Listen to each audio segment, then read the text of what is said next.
Já era tarde da noite, sinal de que se divertiram muito na marcheta. Ao descerem a montanha que levava à marcheta, Miriam, ainda suja de lama, percebeu uma movimentação bastante estranha, um barulho muito agudo de apito, depois outro mais grave de piano, entre outros barulhos ensurdecedores.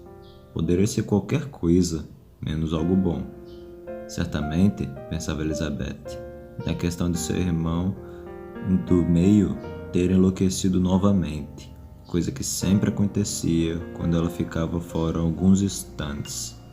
Veio correndo, bastante incomodado. Perguntou se ela era a irmã de Mac. Depois a levou até onde ele estava.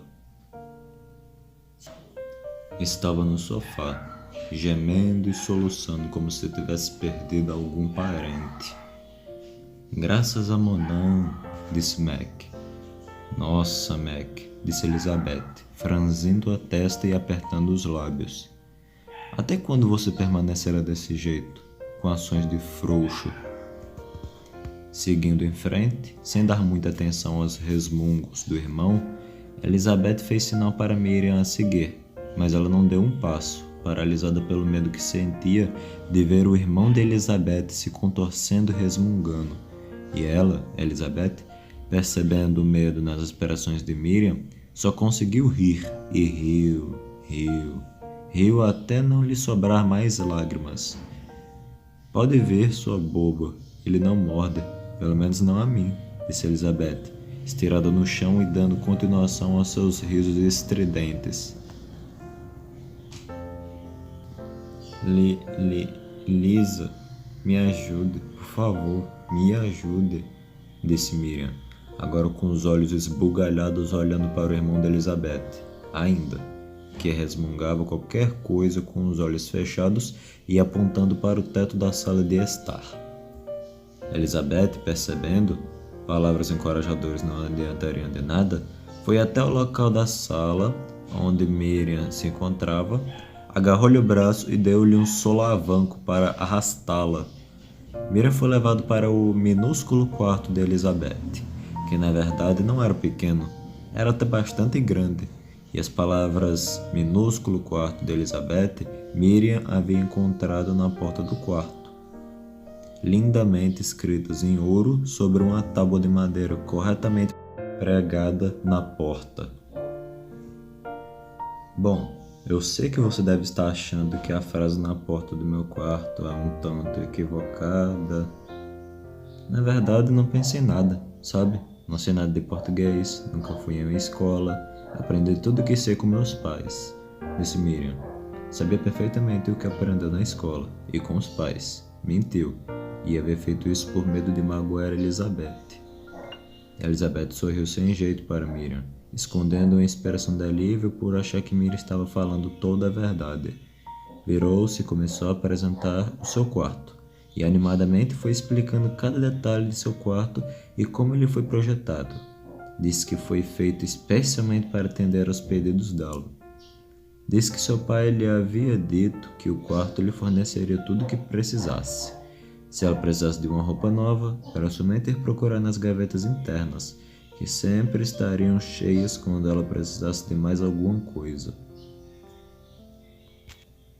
Tudo incluído no quarto era organizado em gavetas de todos os tipos e cores, todas enormes e cada uma com seu tamanho determinado. A maioria das gavetas eram recheadas de roupas dos mais variados e delicados tecidos. As gavetas em que havia comida só tinham os tipos de alimento mais leves, como para um lanche, pois o pai de Elizabeth organizou as gavetas de alimentos sem colocar os tipos para um almoço.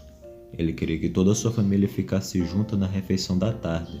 Ele gostava de aproveitar esse tempo para conversar sobre todos os ocorridos dos dias, e, como eles viviam de solstícios, os acontecimentos eram demasiado e as histórias, assim como os fatos, eram demasiado longas. Miriam ouvia as histórias com os olhos brilhantes de interesse. e em parte alguma ela mostrou um semblante de tédio ante o momento em que Elizabeth estava contando suas incríveis histórias. Ouvia com paciência, mas ficou bastante triste ao ser informada de que as histórias acabaram. Nossa, como pode uma história tão curtinha parecer enorme? Sabe, Mira, se você aprofundar seus estudos de português, entenderia do que a intensidade das palavras é capaz.